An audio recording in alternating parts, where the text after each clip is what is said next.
Okay, welcome to the Bucky Call for Saturday or Sunday, January 27 or 28. And here we are. We're actually starting a few minutes behind the appointed time because we've had a great conversation about chaos and about Mandelbrot set and neurons and the human experience. And it's too bad that, it'd be great to share that with you.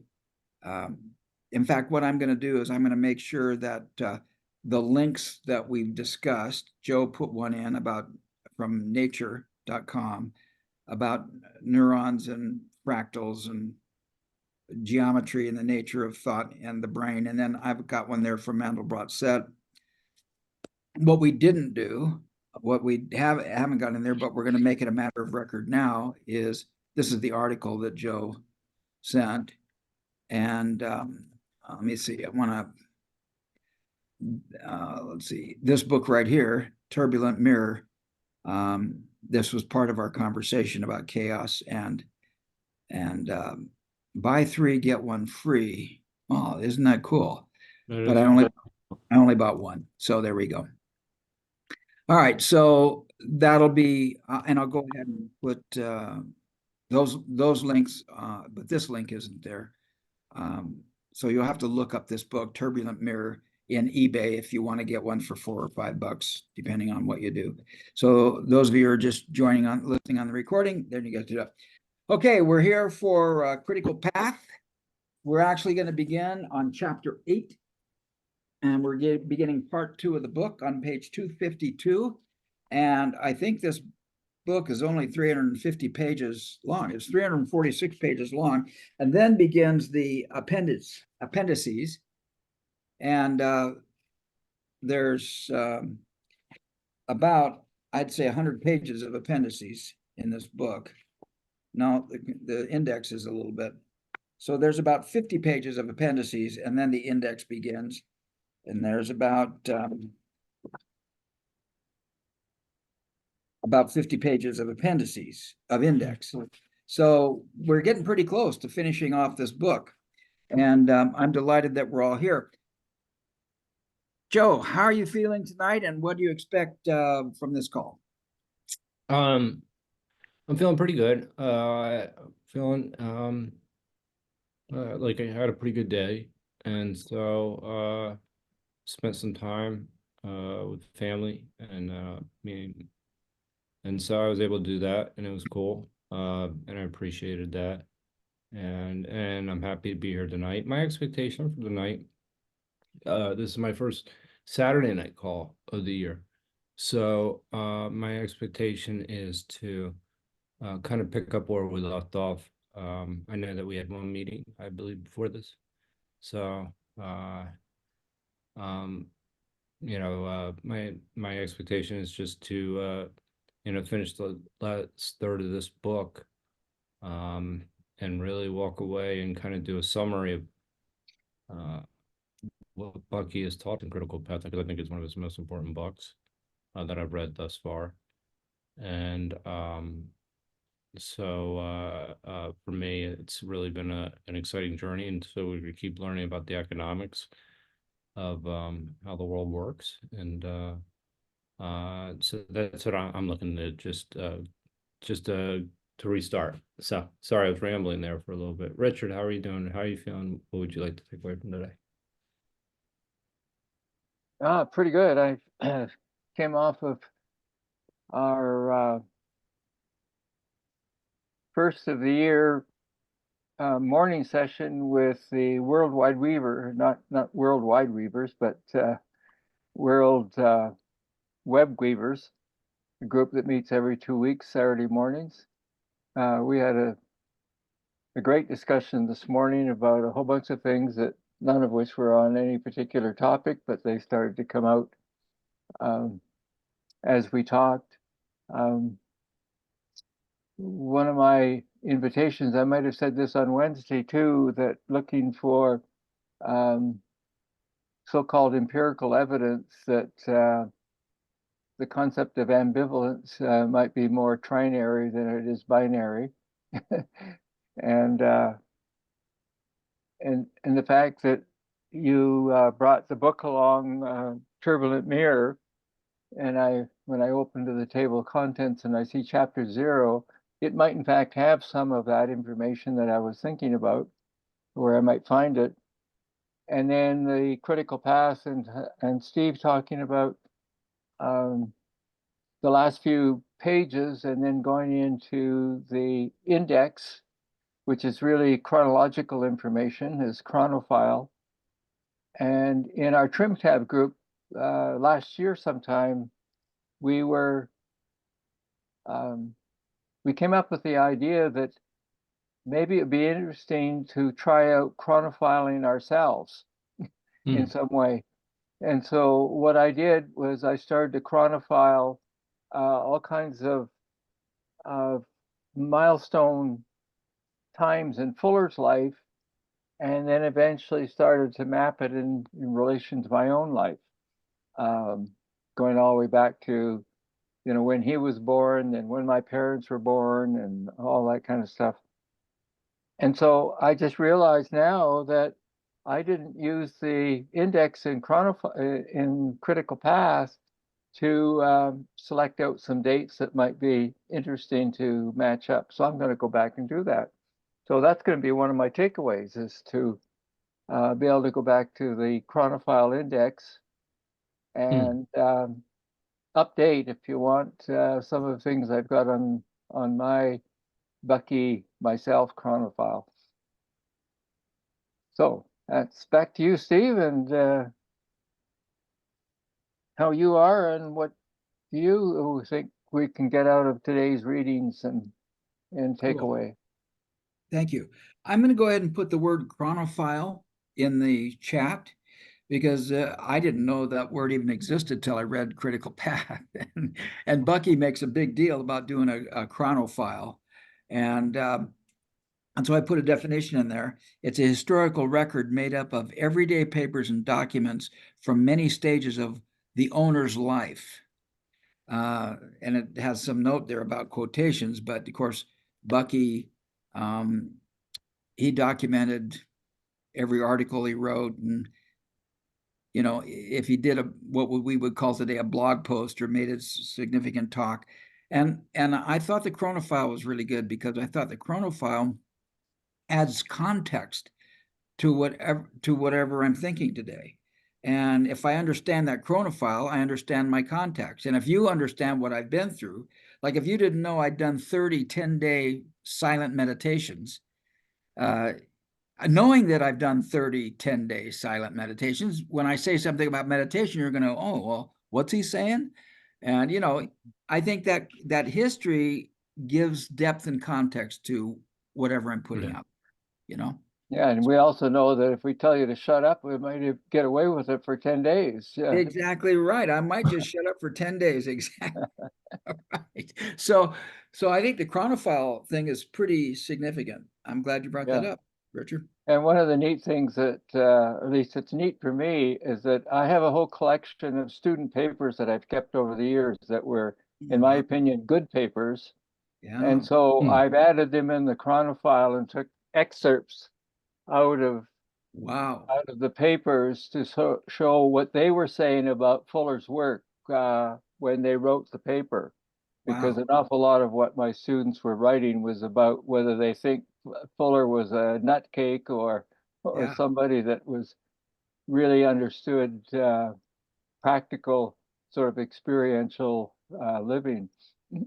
And Richard, I'll tell you, to see that and to get that, I think right now, us trying to understand how important Bucky was and the kind of vision that he had, that kind of archival, artifactual material would be really relevant.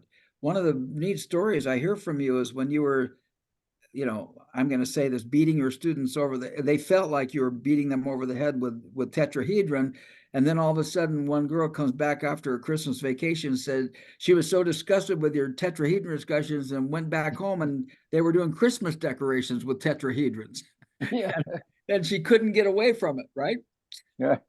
See, that kind of feedback is really profound. And right now, we're on the verge of, and I say this almost every week, but between Donald Hoffman and Stephen Wolfram, there's a whole revolution going, and guys who are complaining, like Eric Weinstein, who resisted the tyrannical woke physics community, who are just stuck on the Copenhagen interpretation and did not allow new ideas to come out throughout the 80s. And now finally, quantum mechanics, with having discovered the Higgs boson and finding out there's a ton of stuff below that, if they want to spend $1 billion and get to it, that quantum mechanics is not going to give us the grand unified theory of the universe.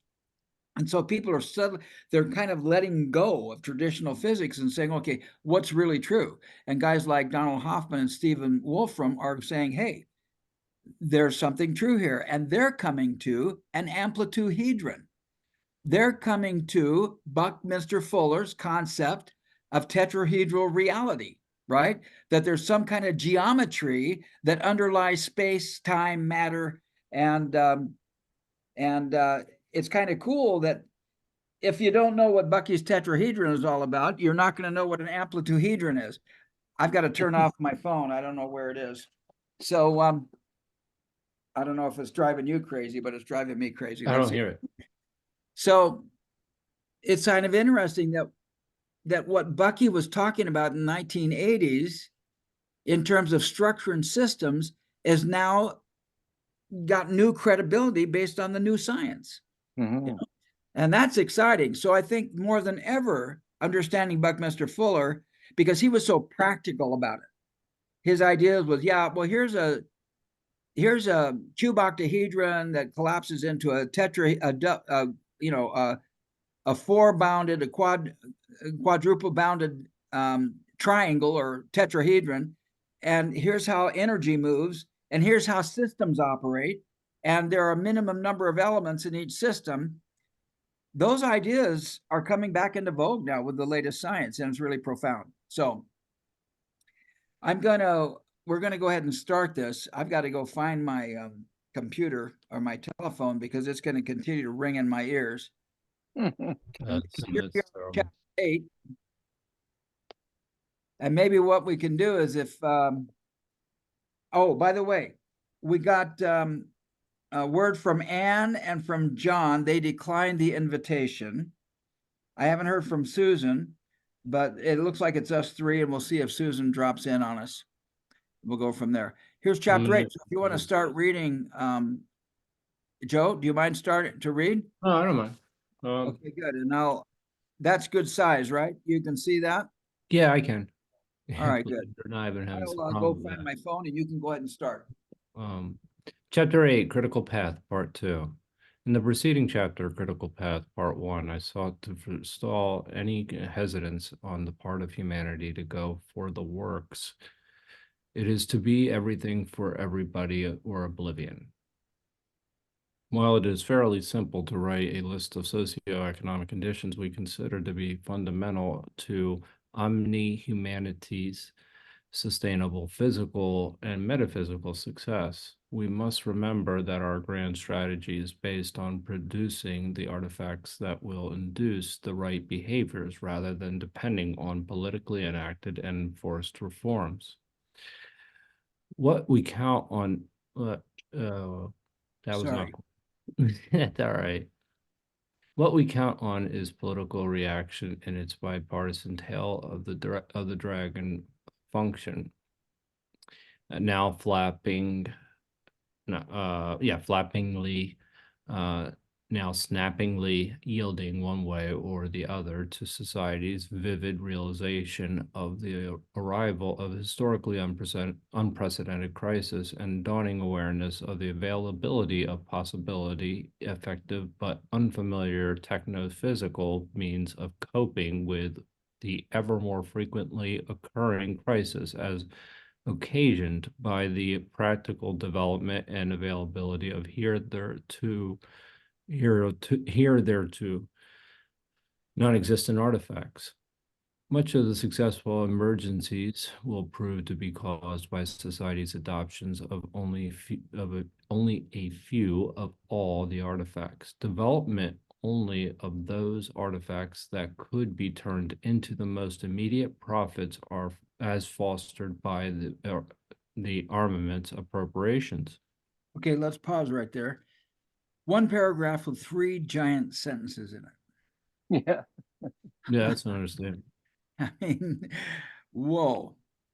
So what have we read here?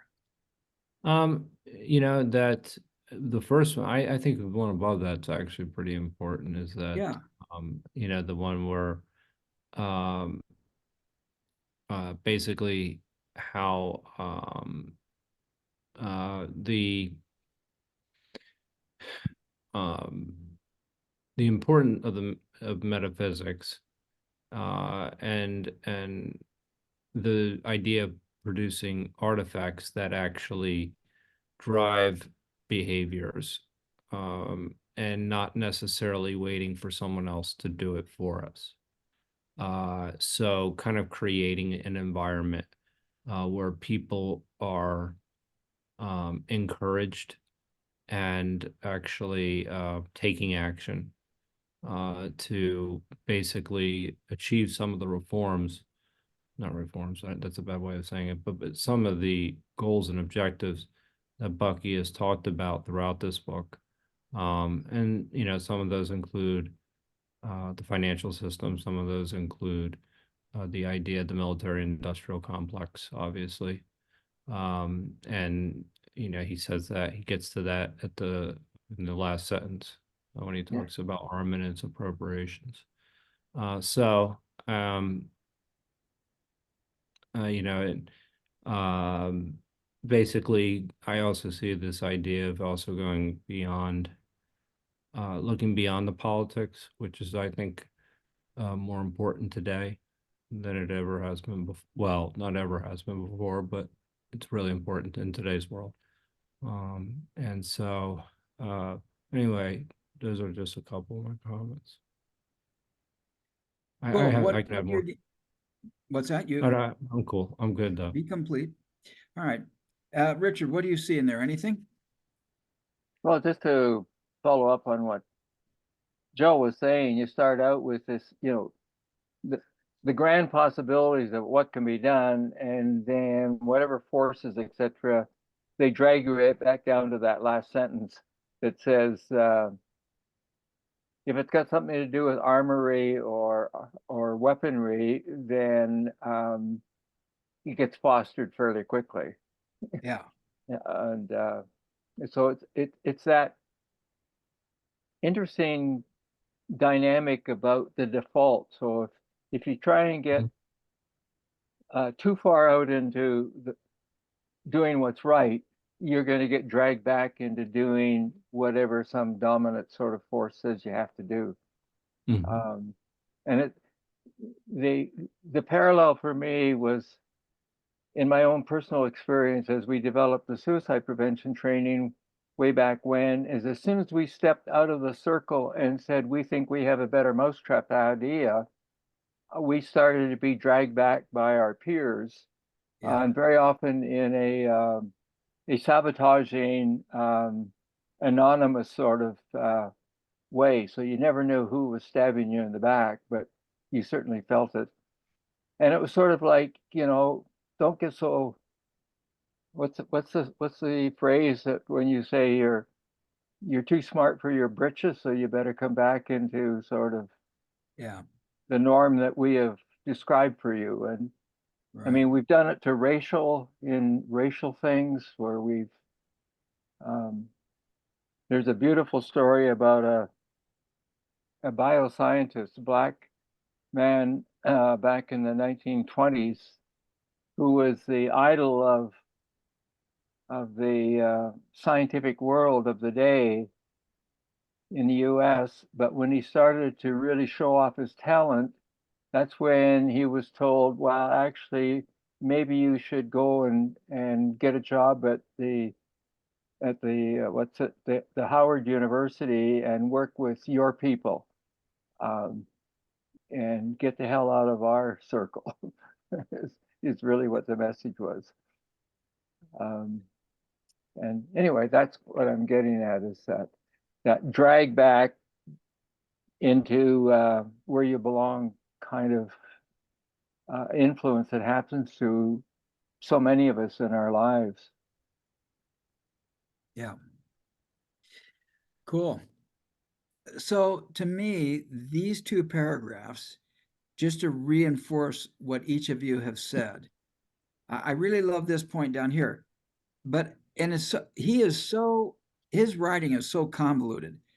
Much of the successive emergencies on our planet, we're going to have successive emergencies. They will prove to be caused by what's going to cause all these emergencies? Society's adoption of only few of all the artifacts. Which artifacts? The ones that are weaponry, armaments appropriations. In other words, because we take all these new technologies, here's the techno-physical means of coping with things, ever more free. Because the only ones we adopt are weapons, we're going to have successive emergencies.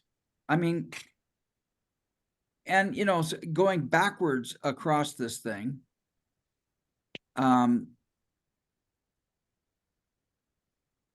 here's a punchline for me that's just huge. And again, once again, I sought to forestall any hesitance. In other words, he wanted to hesitate on the hesitance, which means it's a double negative. We want to not hesitate. He's saying, don't hesitate, go for the works. And to me, this is the profound statement right here. It is to be everything for everybody, or it's oblivion. Now that sounds pretty communist to me. Pretty what? Communist. Does it really? I didn't get Yeah. that. Everything for everybody? Yeah. I mean, if I walked into a It room seems and said, like kind okay, of everything for everybody, it would be total chaos. And what Right. he's saying, if we don't create a society where everybody has access to everything and we don't figure out how to set up ground rules to facilitate that, we're just heading for oblivion. Either we have oblivion or we figure out how to make everything for everybody. That's what that seems to me is saying. Well, I What mean, do you that's one of the things is like that where the everything with nothing. If you think about it from that perspective, if you're doing everything with nothing, then everybody should have access to everything. Right.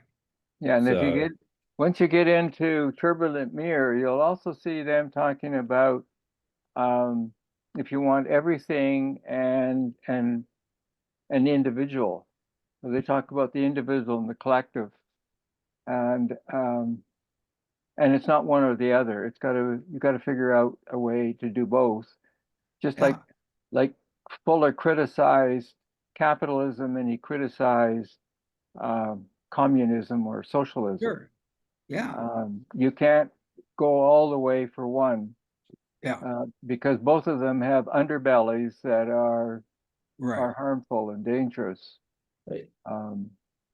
And we still live in it's a binary world that says, politically, if we've got two parties, as you do in the US, then it's got to be all for one or all for the other. Yeah. And the economic systems seem to be the same way, that you've got to rev up the notion that socialism or communism is evil and bad. Right. And of course, on the other side of the pond, they do exactly the same thing about capitalism. Right. And of course, we are now too. Many people are taking a crack at capitalism in terms of all of its failures. Absolutely right. But, And so, I'm go sorry. ahead. Go ahead, Joe. No, I think there's two really important points that Richard has made. Is that the first one is that to try and get away from the idea of labels in general, I think is a really important thing. Trying to identify with this, whatever it is you want to call it, I think is put you in a category, in a box. And that's unfortunate, because then what it does is it prevents you from addressing many issues as opposed to now you're only aligned with the issues in that box. Right. And that's why there's a few artifacts that you're dealing with instead of a lot. So you have to be beyond the politics, and I think that that requires tensegrity and integrity. Yeah. So to be clear, and I think we've addressed this, when one reads the sentence, it is to be everything for everybody. It sounds like total chaos. Doesn't that sound like total chaos? So either we have total chaos, everything for everybody, or we have oblivion. I mean, that's a wake-up call. And I think what we've said here is there is a collectivism. There are things about socialism. There are things about communism that work. But to just go over and just get all of those is not going to work. Communism is not going to work. Socialism is not going to work. On the other hand, capitalism has some really good stuff in it. But, you know, there are limits. And what we've got to do is we've got to develop Bucky was a systems guy. We have to have a system that provides everything to everybody. And it's going to take that frame of mind to figure out how to do that. And I think most people haven't. And this comes back to fractal. This comes back to each individual is sovereign, and you have to have a system where each individual gets to be them, fully who they are. And when each individual is fully who they are, then the whole collective is fully who they are. And it isn't just communism, socialism, or capitalism, individualism. There's a system there that allows that to work together. And here's the key. The key to me is right here in this words right here. That, let's see, where is it?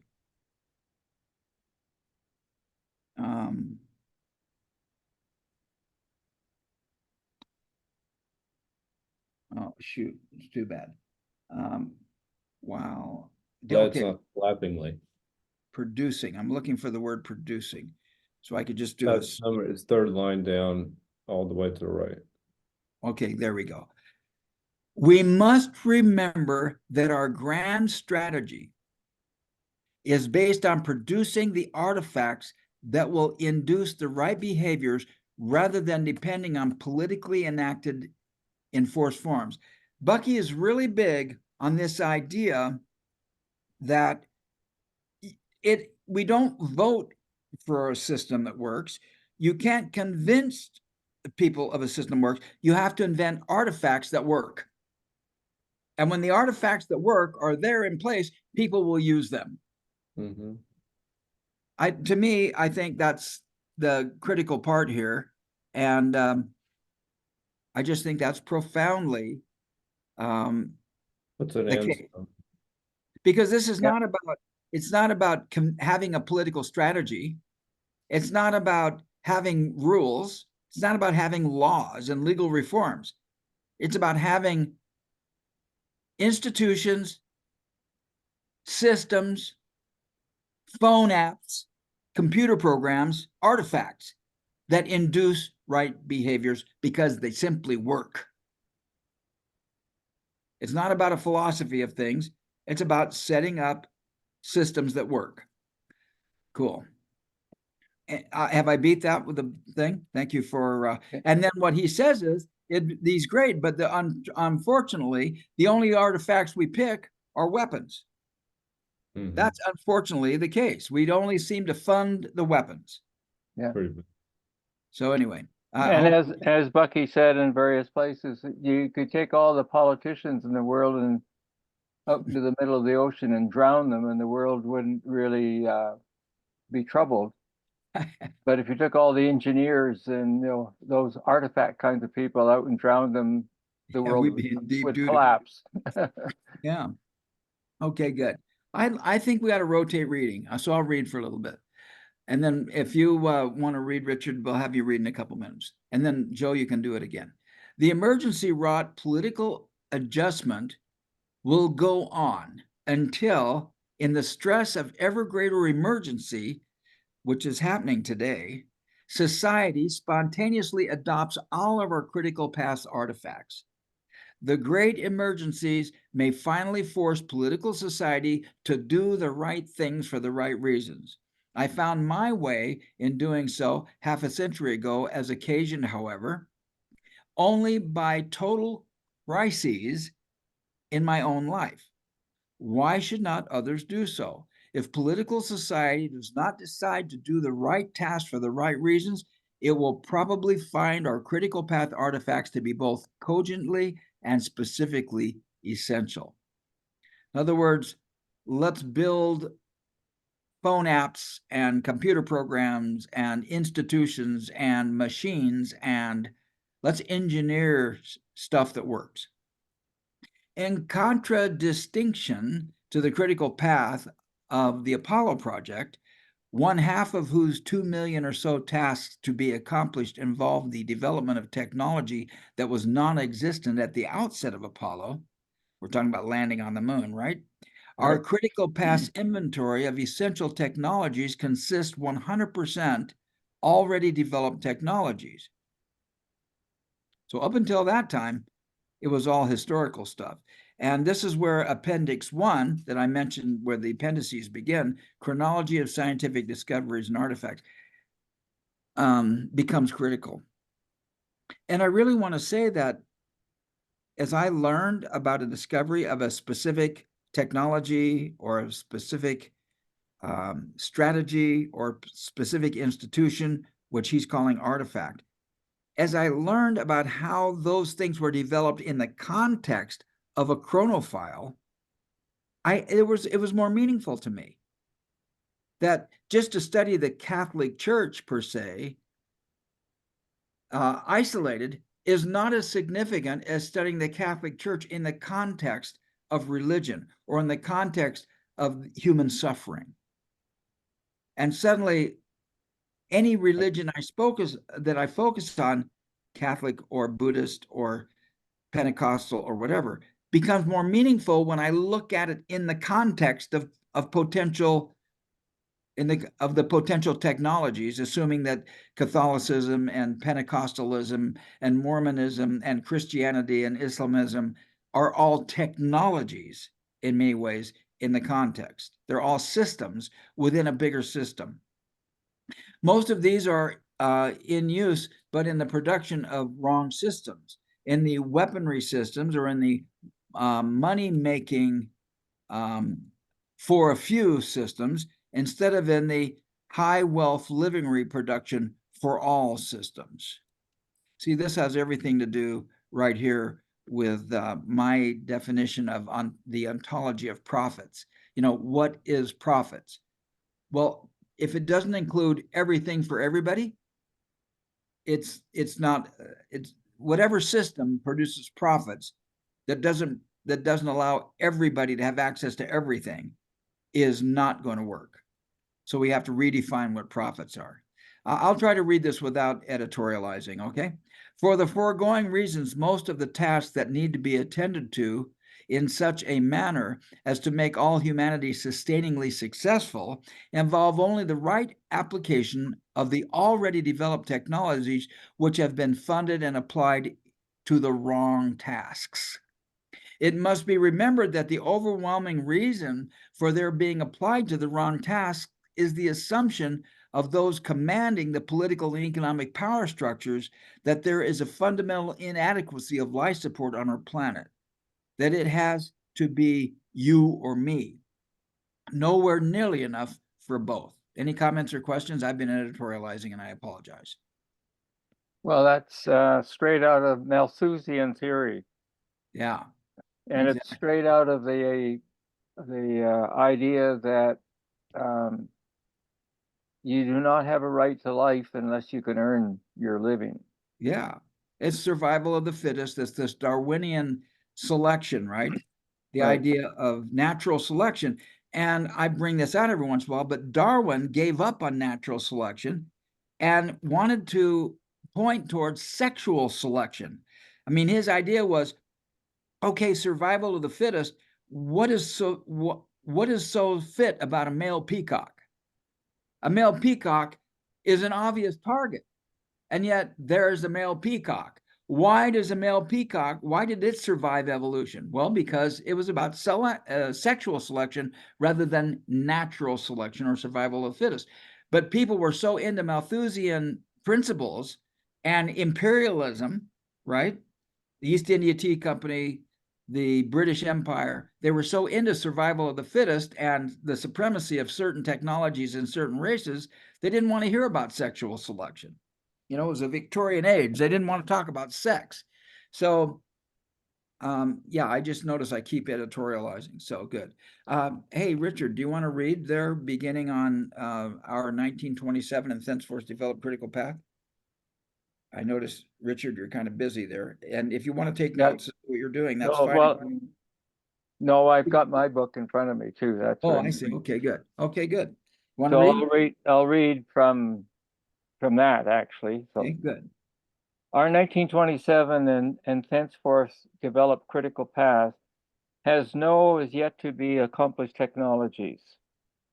It needs only the education of the world regarding the fact that invisible ephemeralization and acceleration now make what has previously seemed to be inadequate life support for all humanity to be rendered bounteously adequate. The development of our omni-world integrating electrical energy network grid, which will realistically put all humanity on the same economic accounting system and will integrate the world's economic interest and value systems and lead most swiftly to the realistic elimination of the 150 sovereign nation systems, needs only a relatively few geographically interlinked operations. It does not need the invention and development of new technologies. Inasmuch as society's educational system is conditioned, reflexes are half a millennium out of gear with the discovered facts and cosmic operation, a TV accomplished swift reorientation of humanity's reflexes to accord with the discovered facts is a high priority critical path task. If humanity's reflexes were already updated and we were as yet behaving as ineptly as we are at present, then there would be no hope. You may recall that I have scientifically demonstrated that half millennium out of gearness with facts by demonstrating the misconditioned reflexes of humanity's leading scientists. I have tested many audiences of scientists who all admit they are as yet seeing the sun go down, though science has known for 500 years that this is not what is happening. Remember, the wind blowing from the northwest when a low pressure is to the south of us is drafting the wind by us. Remember, we have established that there is no up or down in universe, no wide world, no four corners of the earth, etc., etc. Well, you sure picked a good one for me to read. It was the fact that my 1927 50-year critical path technological stages had already been acceleratingly completed that made it possible for me to make public announcement 10 years ago that it was feasible within a 10-year design science revolution while melting all weaponry and using those metals for livingry to have all humanity living in a sustainably higher standard of living than any humans have ever experienced, while simultaneously phasing out all further use of fossil fuels and atomic energy, because we can live comfortably and luxuriously on daily energy income from the sun in its many derivative phases. Let's stop right there. Why was this such a good paragraph for you to read, Richard? Well, because I got so wrapped up in years gone by when I kept reading Fuller saying that the scientists of the world are complicit in one of the biggest lies going, and that for 500 years we've known that the sun does not go down or come up and so forth. And yet the scientists of the world continue to perpetuate the notion of sunsets and sunrises. Yeah. And so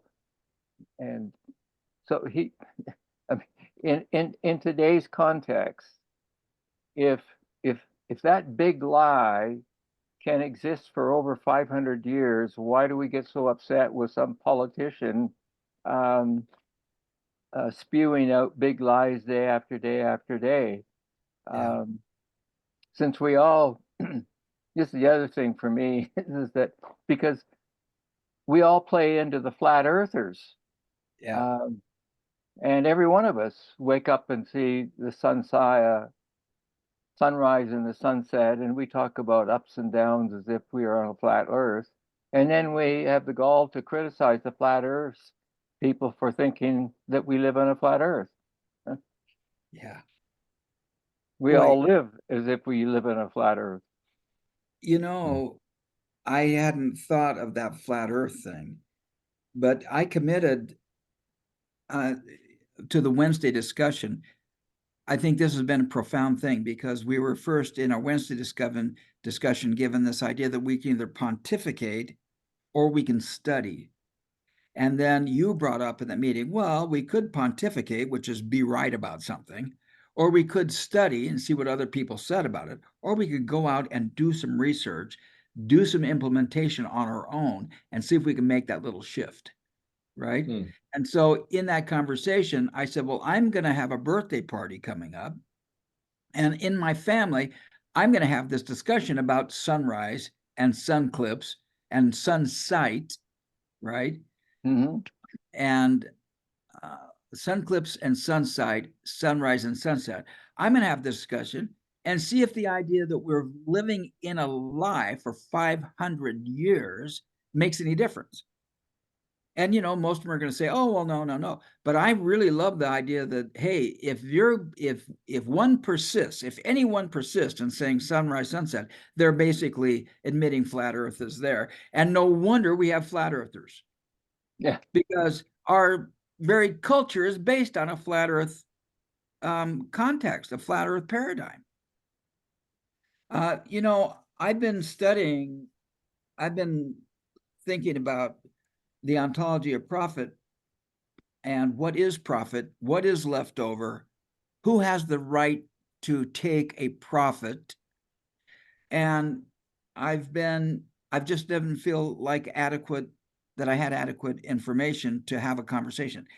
These 2 pages, I guess almost 3 pages now, that we've read seem to me to sum it all up.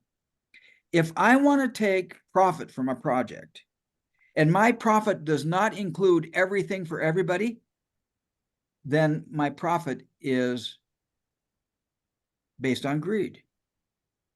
If I see something left over, if I can't apply that left over to everything for everybody, I'm short-sighted and I'm selfish and I'm greedy. And it's easy to be greedy because it isn't obvious what to do with what's left over. And I admit that we've talked each time about there's a certain system and I move energy through that system and something seems to be left over. And I thought of this paradigm the other day. This is so profound for me. Thank you for your patience here. Let's say I take a cup and I start to fill my cup and the cup starts to run over. Well, it's running over. Think of a giant swimming pool or a sink, and it starts to fill up, and then it starts to get too full, and there's something left over, and it starts to spread out around the edges. There's nothing I can do with that little bit of water that's spread out over the edges of that swimming pool. It looks like it's just extra left over. And I could justify and say, well, I'm going to dig a ditch right here. And instead of having that water fill that swimming pool and then spread out over the land and water everywhere, I'm going to build an irrigation ditch and I'm going to send that water to water my field. Now I can grow some corn. Well, maybe that's cool. Maybe because the water leaving the swimming pool and going out into the desert, it's not going to grow anything. Well, maybe that's very short-sighted. Maybe it will grow something, and I'm just not looking at the bigger system, right? And so we've used that idea to dry up our wetlands, right? And, you know, Florida is now going through a major restoration trying to restore their wetlands. The Disney World group has made major progress because they realized, okay, we built Disney World here and here, and we've sucked out the swamps, and we build this land. But now they realize they've hurt the ecological systems. So now they're starting to build bridges and to move that water around. And so, okay, well, we had this little place, but how can we make the system work? And it seems to me that's what we've got to do on our whole planet. Yes, it's important for people to have water. But if I use the water, if I use so much water that I'm drying up the wetlands, now I'm hurting the whole ecology, and the entire state of Florida is going to turn into a wasteland. I've got to restore the ecology. Somehow that affects the idea of what is profit. And unless I look at the big picture, I could be hurting the planet. Anyway, any thoughts or comments? I'm so sorry to be taking this up, but this has been an epiphany for me because I'm really seeing something clearly, and I'm going to go back and listen to this recording and transcribe it and add something to it to make more sense. Any other comments, what I said or anything else? Go ahead. Well, just to speak to that very question about water, in the Fraser Valley in British Columbia, it was a huge lake that in fact was critical for the annual living of the animals and the First Nations people in that area. But when the settlers came along, they saw underneath that water the marshland for farming and crops, and so they drained the lake. Yeah. Now, when we had the big floods coming out of Washington State a couple of years ago, and we had what's being called atmospheric rivers, all the water came back and filled up that lake and drowned out all kinds of dairy farms and all kinds of other trouble, as if it was the fault of nature that caused all this, when you think about it, it was the fault of the colonial settlers who decided, who cares about the First Nations people? We're draining this lake for our own use. Right. It was us versus them, instead of looking at there's a system here. Nature has set up a system. What is nature telling us? Right. And we just leave that whole system behind and say, oh, I'm going to use this water. That's another expression or understanding of precession, where you get an axis of something happening and nobody pays attention to the unintended consequence. And so you get the intended consequence of, now I've got water out of this area and I can grow crops, but you forget about the unintended consequences that someday, if you don't build up on stilts, you're going to get drowned out, because nature is going to rule the day at some point. And Richard, it's so profound that you brought up precession, because that's exactly what Bucky talks about when he goes into synergetics and he starts talking about precession and bodies in motion on bodies in motion. He's talking about the water in the lake, for example. But yet most people go, okay, well, here's a philosophy: body in motion, the body in motion, precession. We're going to talk about spin and orbit, and we're going to talk about torque and reverse torque and inspansion and expansion. We don't talk about the water in the lake. And yet that's exactly what precession is. It's the description of how energy moves in a system. That's the water in the lake that the settlers think they can use any old way they want. Okay, I'm having a great time here. And I know right now there would be some people that would be so frustrated, say, come on, we're studying this book. Let's study this book. And they'd say, well, you're just pontificating. Well, I'm not necessarily pontificating. I'm epiphanating. I'm having epiphanies here. I'm in a process of epiphanation. I'm not in pontification. I'm in epiphanation. Anyway, any other comments? Well, as you said, though, for some people, they might think you're pissinating, which is another way of saying you're pissing me off. That's exactly right. So I'm so grateful for this. Any other comments, thoughts, feedback? No, I mean, I'll just make the comment is that it's interesting how I do think that what Bucky had actually seen is actually this transition, obviously off of fossil fuels, but this this transition towards more efficient uses of energy, until we're able to actually create energy out of nothing. Yeah.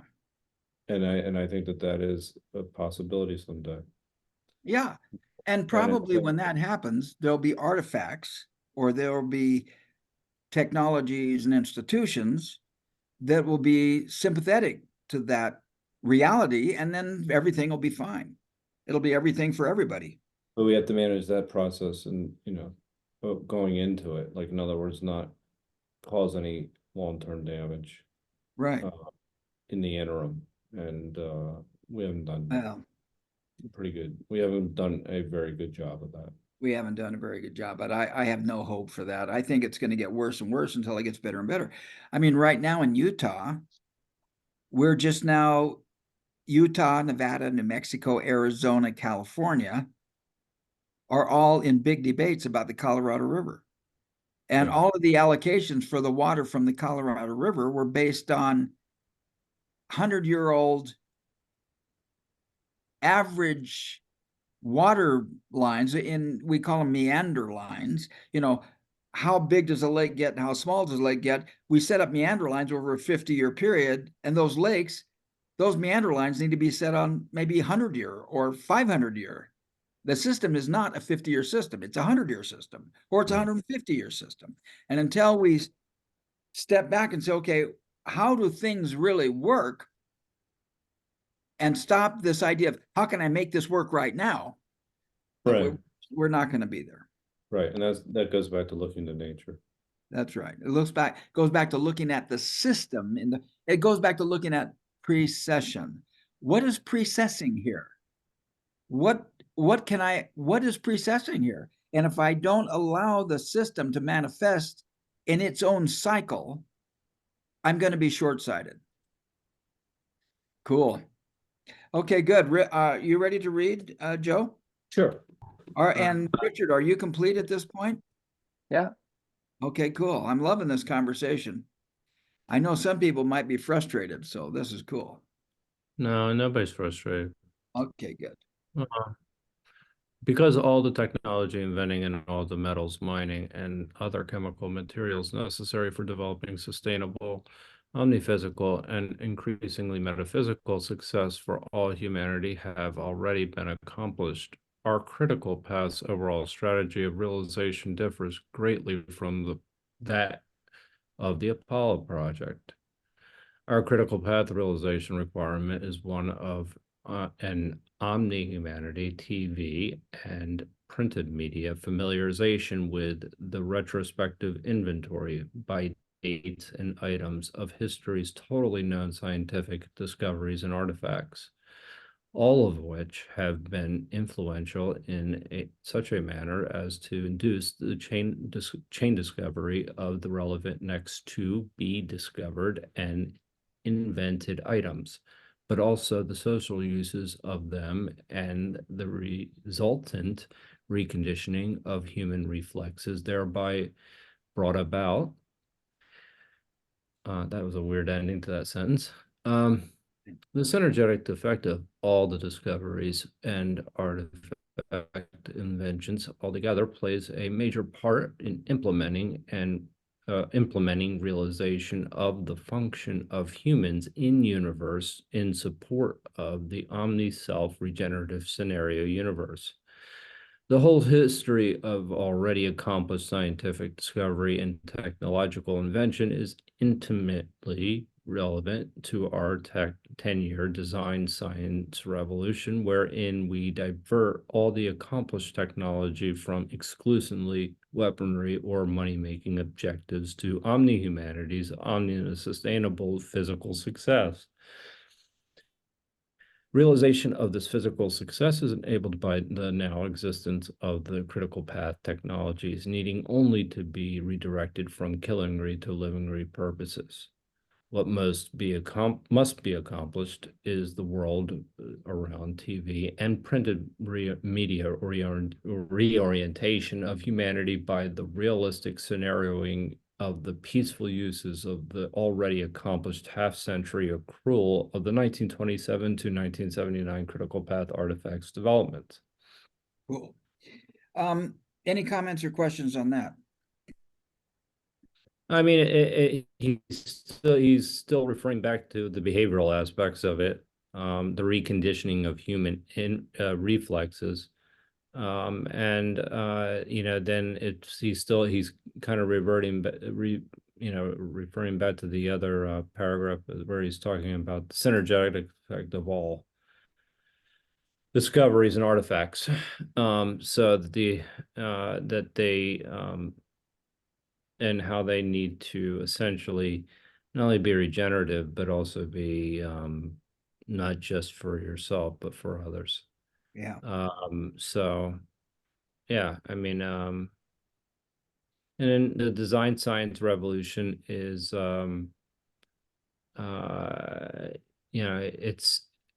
it seems to have traction and stop, and has traction and stop, and I don't know why that is.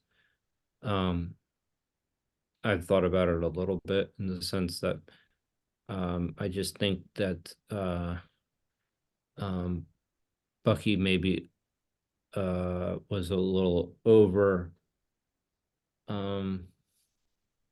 maybe overconfident how technology could overcome political bureaucracies initially. And I think he's ultimately going to be right about that, but I think it's just going to take a lot longer than he thought. Yeah. And it's because people won't wake up. They bought into the story that they need the system, they need the politician, they need this theory. And I think we've all bought into, I can't speak for you guys, but I think most of the people I know think that it is you or me. There is a limited amount of resources, and they don't conceive possibly how it could ever be anything but limited. Most people I talk to are convinced of that. Any other comments or questions here? I mean, and just really quickly, he keeps coming back to Killingly and Livingry, a few different times, and that's worth noting. We definitely going down the former, not the latter. Yeah. To me, this is what stuck out for me in this paragraph. The synergetic effect of all the discoveries and artifact inventions altogether plays a major part in implementing realization of the function of humans in universe in support of the omni self-regenerative scenario universe. And what dawned on me as I read that is, you know what? I don't think science believes that the universe is omni self-regenerative. I've been listening to Stephen Wolfram on his concept of the second law of thermodynamics of entropy. And Bucky talks about anti-entropy. And I think most scientists today will say that the universe is entropic. Sorry. It is totally going to disorganize. Soon it'll lose all heat. Everything will be dead. And it'll have to, and it'll be dead. And I don't think scientists believe that the universe is omni self-regenerative by its very nature. And Roger Penrose is arguing that it is self-generative. Most from the Copenhagen trend, even Stephen Hawking talked about this. Okay, we have the Big Bang, we have this super hyperflation of the universe. In 10 minutes, it becomes as big as it is, and then it cools down, and suddenly the speed of all the laws of physics, because everything's so cooled down and moving so slowly, suddenly the fastest thing in the universe is the speed of light. And then it's going to continue to expand. And then at one point, it talks about a collapse of the universe.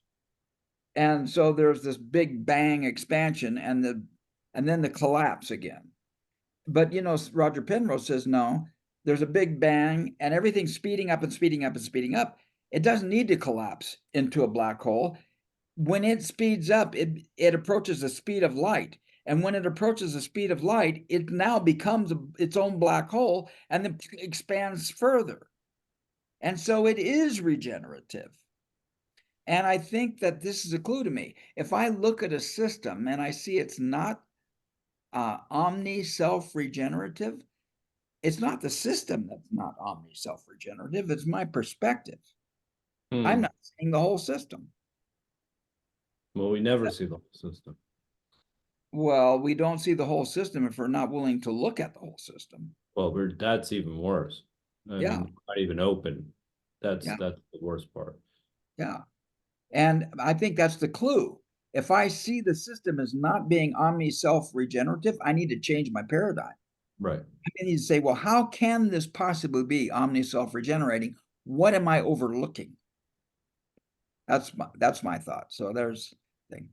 Okay, good. So so I'll read now, if that's okay, for a paragraph or so here. Cool. We discover, of course, what are we clear? Are we clear? All right, Yeah, good. What? We're good. Yeah. Okay, good. We discover, of course, that our half-century critical path undertaking, designed and initiated in 1927, is a class 2 or humanly contrived evolution. We're back now to class 1 and class 2 evolution, which is really exciting to me. And I'm going to find out where this is. Let me see. We're on page 255. Okay, there it is right there. I'm just reading along in my book too. All right, good. Thank you for your patience. A humanly contrived evolution, which by good fortune or by God's guidance, as Bucky believes in God, has coincided along almost all of the half-century long way with the universe's class 1 evolutionary development, possibly because we undertook at outset to design our human contrived path as closely as possible, as closely as possible to the way our mind told us God would have designed it. So I'm changed how I've noted this. Instead of breaking things up, I'm kind of like allowing sentences to be together. I had in 1927 little of the experience that people have today in critical path designing. I did, however, think of it in exactly those same operational terms and stages as those employed by the Apollo project's conceivers. What are the first things first? The number 1, 2, 3, and so forth artifacts to be accomplished in order to develop the ultimate environmental controls, whose artifacts would be so safely, obviously operable and economically favorable as spontaneously to persuade humanity how to behave in grave moments of emergency in order to make decisions leading expeditiously to economic and physical sustainable success for all humanity. Again, to me, this is really supporting me in my concept of what is profit. If my concept of profit does not include to the expeditious development of economic and physical sustainability for all humanity, then my definition of profit is lacking. So this is a good place to stop. Richard, do you want to read? And any comments or questions up to this point? Okay, No, Richard. Other than, you know, again, every time you see something that gets linked to 1927, then you also are tuned into a extremely critical time in his life when he thought he was so messed up that he didn't belong here anymore. This is when he considered suicide, was 1927? Yeah. Yeah. So there's all kinds of discussions around what kind of an epiphany he had, whether it was just some kind of contemplation, whether he actually went to the edge of Lake Michigan in Chicago and sort of paced out what he was going to do, which some stories say that because he loved to swim, he was just going to swim out in the lake, and when he tired or nature decided she'd had enough of him, he would just drown. Yeah. And that's when he supposedly said, well, do you have any last words? And if you do, they better be damn good because they're going to be your last. Yeah. And that's when he supposedly sort of said, well, actually, I don't belong to myself in that smaller context. I belong to universe. Right. And I have no right to do what universe thinks I should be doing. Yeah. Now, is that when he went into his vow of silence for 3 years? Yeah, and that's a big debate too as to whether he actually did that. There's a fair amount of evidence that he might have gone into, you know, a period of silence. He may have gone into a period of deep contemplation or meditation, but he may not have literally shut up for whatever number of months or years. He sometimes claims that he did. And others will say, well, Fuller has done that a lot throughout his life. He did things for effect. Yeah. And in some senses, he was a performer, and he could be able to take, if you want, poetic license on things that he's experienced in life. So for some of these things, you have to take it with a grain of salt. Sure. But the message and the turning point is real, I think. Right. Yeah. So But let he me had ask. he had problems making a living at one point, and that was one of the reasons why he didn't feel like it was worthwhile. He had which? Some issues, I think. Oh yeah, I mean, well, he had them right from Yeah. day one when he went to school and challenged his teachers around cubes Right. and triangles, and then he got kicked out of Harvard, and then he got married, and then his first child died when she was just before her 4th birthday. He'd been fired and sent off to Canada to work in a facility up there. Yeah.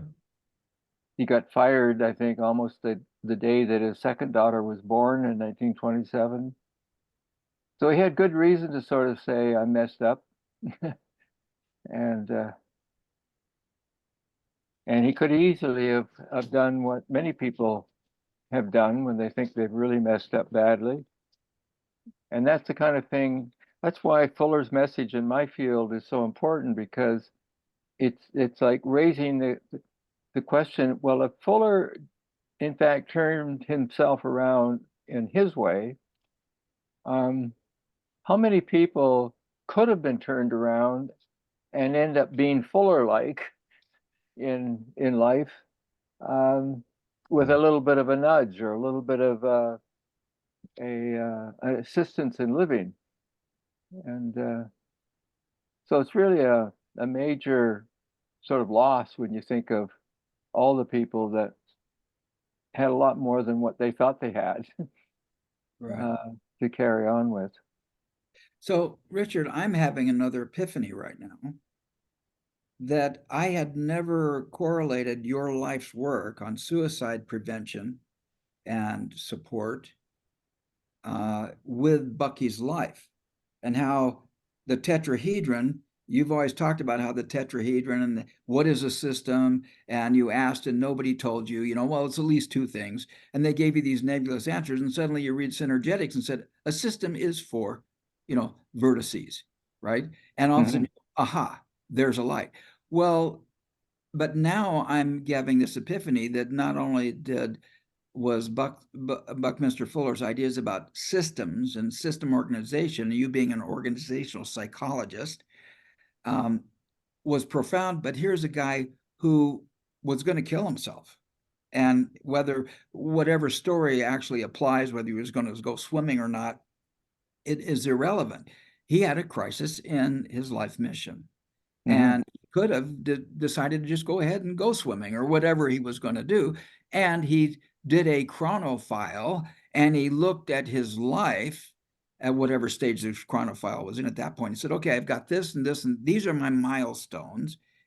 Here's what's going on. And geez, I invent something, and it takes 50 years for society to reconstruct itself to make that technology applicable even.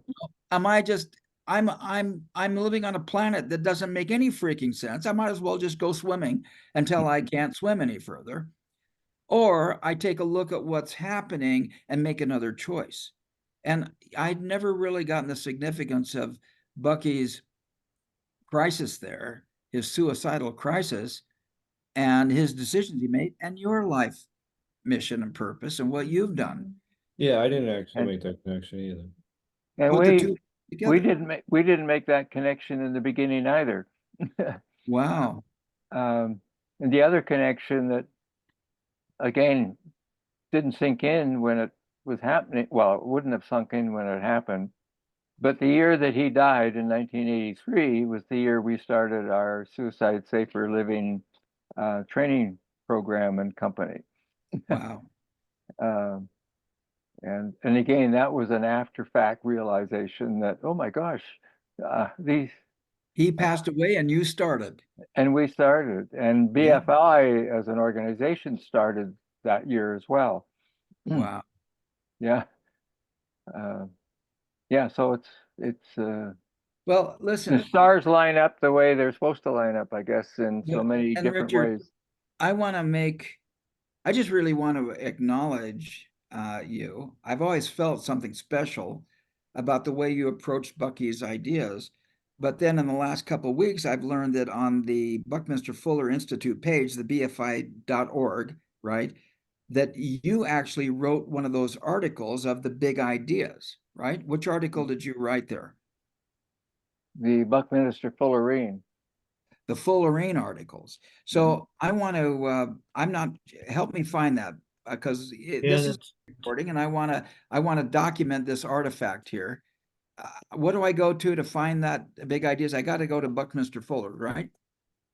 Yeah, we're just going to BFI Big Ideas. It may go to that page. Okay, BFI Big Ideas. One of the last things that one of the first things when I first started studying Buckminster Fuller, and I just had a conversation with my father about it.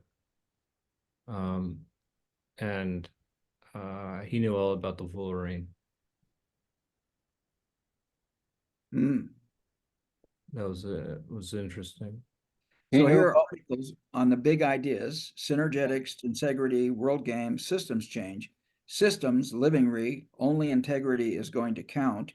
This talks about individual integrity as well as system integrity. This comes back to everything for everyone. That's what that integrity is all about. Geoscope, Dymaxion map, Dymaxion house, Dymaxion car, design science, and Buckminster Fuller. There's the Fullerene, the site, this should needs to be broke out on 2 lines. Yeah. And then biology, this is your contribution. If I click here, I'm going to find your article. Is that right? Yeah.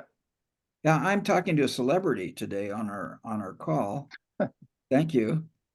Wow, and so there you are, text provided by Richard Ramsey. How wonderful.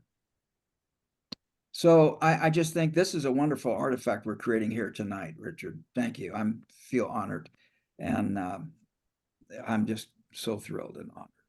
So I'm, I don't mean to embarrass you. Thank you, though, for your persistence. And I'm going to acknowledge myself that when I heard you on the 52 Living, and you were talking about tetrahedral aspects of social organization, and here are the ways we do it, and what's more feedback, and there you were open for more feedback. And that was the reason why I thought you ought to be coming on these calls, especially on Wednesday morning, because you're open for that feedback. And I think there's no answer to the question, and asking those questions and seeking that feedback is critical, because we've got to figure out how to make this economy work for everybody. So, with no one left out. And the suicide work is very important. That's one of the things that has stuck out to me. Out of all the people that I met, like with the Bucky initiatives, they're all important, but helping people out of a dark place is critical. Yeah. I mean, with no one left behind. And I think that our whole system is set up that's very Malthusian, and I got to tell you, I'm a Mormon guy, and I've been in church meetings where, I've heard people say, well, that person just needs to get a job. They don't get that. I mean, I taught success. My career since 1979 has been teaching people how to be successful. I was a real estate guru, right? I remember walking through a mall, and I remember walking through a mall in Michigan, and somebody coming up to me and saying, "Hey, aren't you a movie star?" No, I'm not a movie star. I know what your problem is. You're an insomniac. You've been watching those infomercials on cable TV at 2:00 in the morning, because I was one of those guys. I was, in fact, told I was one of the top 5 infomercial presenters in America, on those things. And I taught success. And I knew people who had 3 jobs and who read all the books and had all the formulas and could not make it work. Right. And it's not about somebody going to get a job. That is the most ridiculous oversimplification, And looking at the homeless situation, it's obvious the system, our institutions just create holes that leave people behind. And in fact, now it's kind of obvious in the American educational system was meant for an industrial economy, and it was anticipated that 20% of the people wouldn't get it, right? That they'd be the janitors, right? 20% of the people would get it, and they'd be the managers. 20% of the people wouldn't get it, they'd be the janitors, and the other 60% would just be good workers in the system. That was the American education system. And now it's just come to a point where the most elite commercial San Francisco has just been shut down with homeless, and nobody knows what to do with that. And here we are talking about the solution, or at least the formulas for a solution. Okay, good. Thank you for letting me rant. Any other comments or questions before we go back to reading? Okay, cool. I'm just delighted to be on this call. That's all there is to it. Okay. And Richard, I was going to invite you if you cared to read from this point here. Here follows, right? That's where we are, I think. All right. Yeah. Well, here follows my critical path program of realization, as first inscribed in 1927, and many times revised thereafter as part 4 of what I call comprehensively anticipatory design science, universal requirements for realizing omni-humanity advantaging local environment controls. Wow. Which are omni-considerate of both cosmic evolution potentials and terrestrial ecological integrities. Yeah, I got that. I mean, you know, I studied German. And, you know, Germany produced a lot of really great scientists. So did Russia, by the way. But Mhm. Germany produced some really, and they, in German, you can just put words together. You just start writing words and you don't have any spaces. At least Bucky put spaces between his words. Sometimes.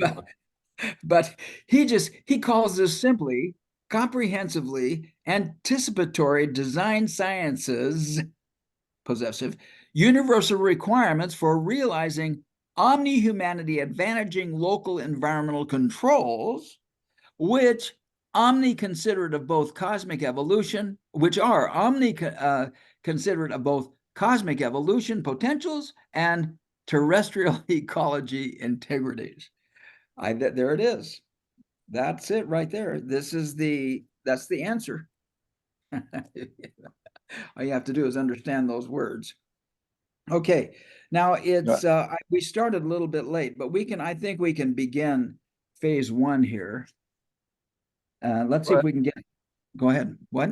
Well, I'm also wondering, you know, whether we actually want to read phase one all the way Yeah. through in terms of the way they listed it out in a kind of a stage-like way, Yeah. Right. or I sort of capture some of the highlights of the phases, and then he goes back into his text on page 261. Yeah, he goes back into the text. Well, you know what? I think it would be wonderful if we just finished with phase one and didn't really discuss it, just read down through it here and make sure we got all the points. And then if we have time, let's talk about what phase one means and maybe what our takeaways there. Maybe that's the way to end the call today. Yeah. Okay. All right. So if you want to continue, that's great. Phase one, the individual, critical path to ultimate.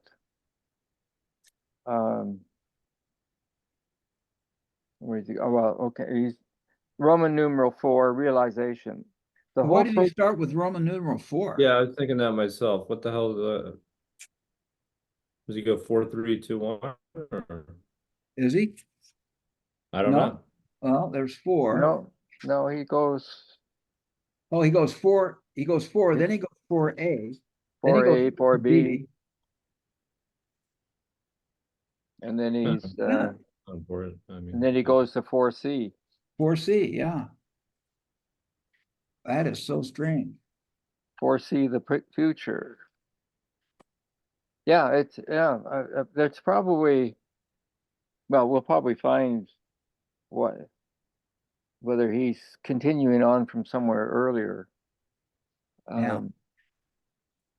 Anyway, let's go through. realization, the whole program of realization is to be considered in the following order, which breaks into two primary categories of phases. A, the initial work to be undertaken by the individual prior to engagement of the aid of associates, and B, original or initial work to be undertaken by the first group of associates.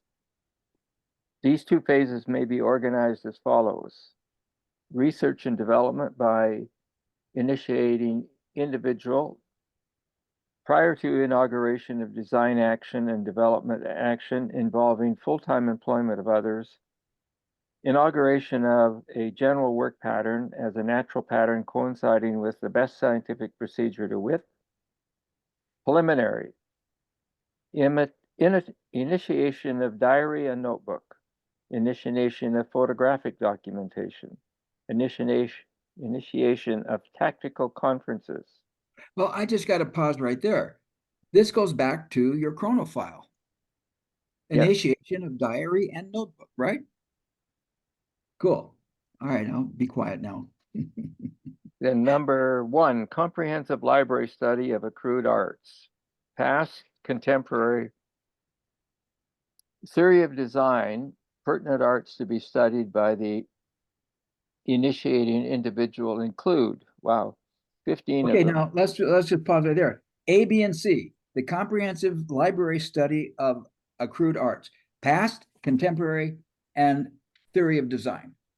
Those are his ABCs. Okay, cool. Yeah. Now here comes his C's in detail. Yeah, C 1 through 15, anthropological data, energetic, synergetic, geometry, the philosophy of mensuration,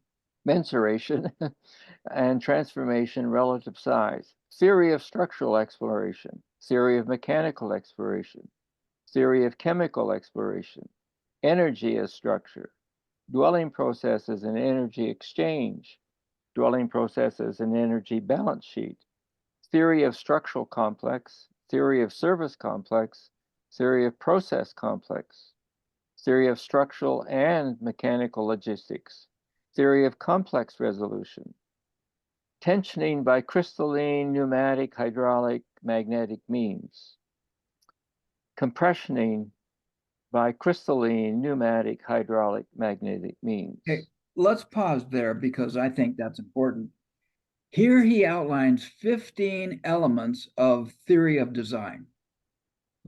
These are pertinent arts to be studied by the initiating individual. If I'm an individual, I want to begin this critical path. Here are my pertinent arts. I need to study these. And if I do so, then I'm qualified to at least initiate some theory of design. Anthropological data. I think this has everything to do with profit, right?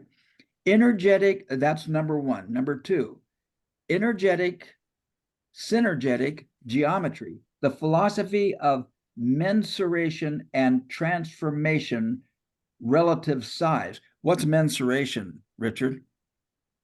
Good question. Well, okay, then I'm gonna. It's not menstruation anyway. It's not that's what I was menstruation. Is that how you read it the first time? Yeah, you did. Yeah. Yeah. Well, Maybe I don't blame you. it might be men's menstruation. Yeah. Hang on, I'm Yeah, gonna. that's actually, it does sound like that. So here we go. What's that, like toxic masculinity?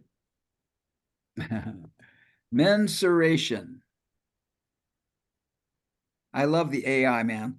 I love AI. It's so cool. Mensuration is a branch of mathematics that studies the measurement of 2D and 3D geometric figures. This comes back to what is a structure, right? It involves the calculation of their characteristics such as length, area, volume, and lateral surface area. And so then we have mensuration formula, we have mensuration definition and mensuration, and AI put all that together. And of course, here's all these shapes. Uses mathematical. right. What's that? Yeah, no, I'm just looking at that now too. Yeah. Mensuration also outlines the principles of calculation and discusses the equations and properties of various geographic shapes and forms. And if we're going to go, this is Stephen Wolfram, automata and rulal space. And Stephen Wolfram now has a new definition of entropy and time.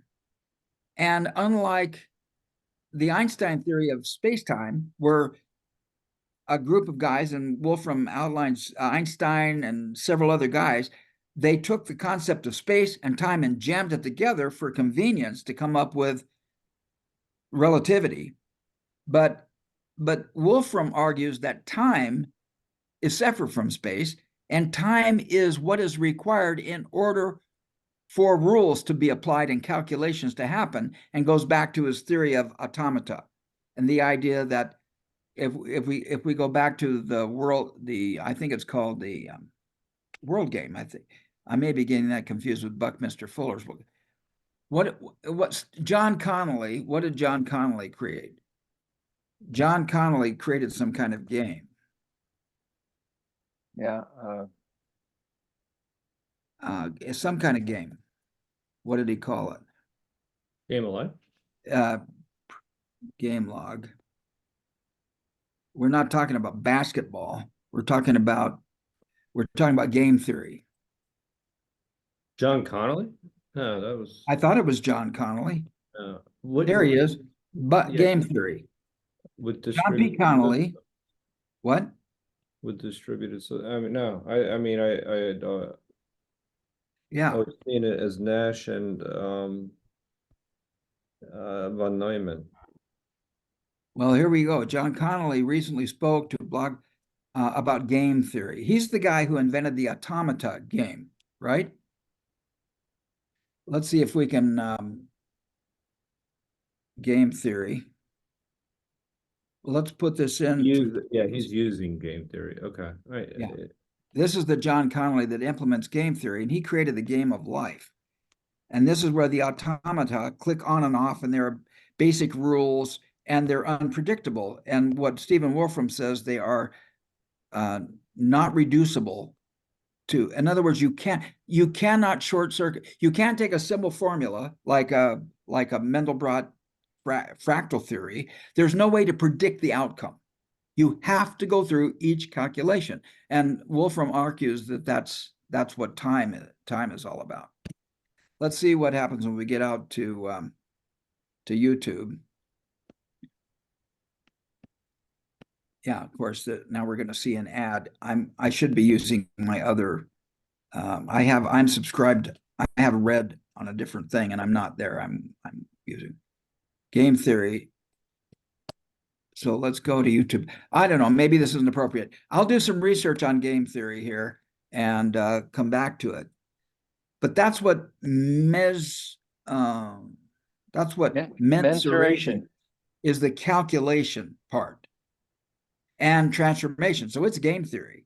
And he's talking about energetic synergetic geometry, the philosophy of mensuration, and relative size, interestingly. Okay, any other theory of structural exploration, theory of mechanical exploration, theory of mechanical, mechanical and then chemical exploration, and then energy as structure, dwelling process as energy exchange, dwelling process as an energy balance sheet.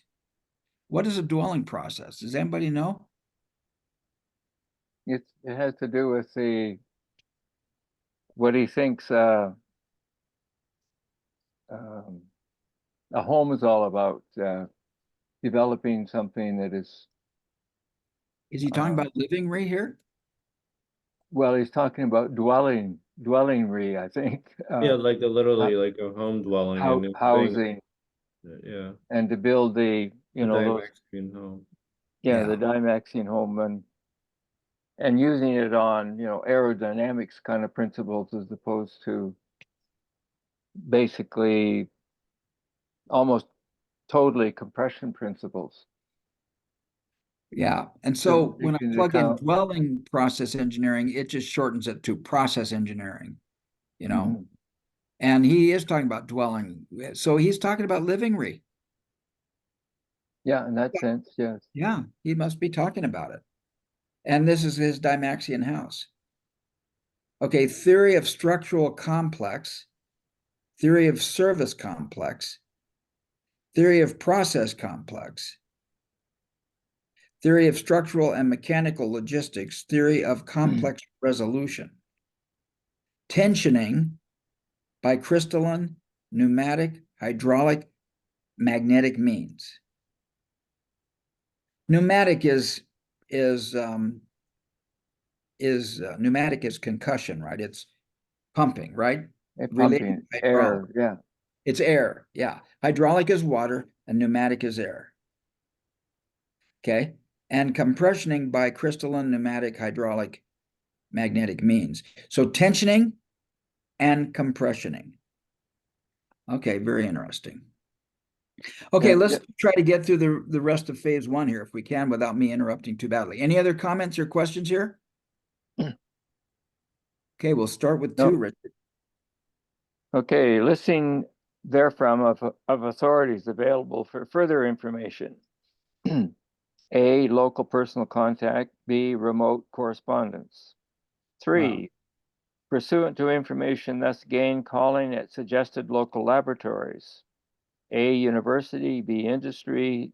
C, setting up of informative tests for firsthand knowledge in your own laboratory. Yeah. 4, first phase of design assumption. consideration of novel, complex interaction unique to project. B, preferred apparatus from competitive field. C, design of appropriate flow sheets.